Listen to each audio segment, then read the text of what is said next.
muistatko semmoisen kaverin kuin Kerry Fraser? Muistan. No joo, sillä oli aina tukka hirveän hyviä ilman kypärää veteli tulla menemään. Ja se on täältä Filistä kotoisin tai tästä New Jersey-alueelta, niin se oli aika useasti meidän täällä kotipeleissä tuomarina. Ja monesti kävi vielä silleen, että kun mä menin tonne hallille, niin mullakin saattoi olla selkä jumissa tai joku lonkka jumissa tai nivuset vähän jumissa, tarvii hierontaa. Niin perkele, eikö se Keri ollut siellä meidän hierojan pöydällä aina ottamassa sitä aikaa? Hänelläkin on selkä jumissa. Ja mä sitä aina pottuilin sille, että hei, eikö teillä jotain omaa hieroja, että minäkin tarvisin hieroja. Ja no ei se siinä aina selitti sitten jotain, että hei, että tarvii tätä, että pääsee liikkeelle ja pystyy niin kuin tuomarina olemaan. Ja no ei siinä sitten vuosien aikana.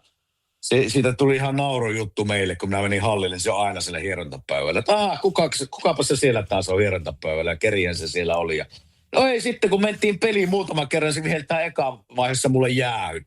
Mä että Keri, mitä sä teet, että pikku koukku, että aina meni, että mä annoin sinulle olla siinä hierontapöydälläkin oma ajan ottaa. Että nyt sä tuut tänne ja vihellet mulle jäähyjä.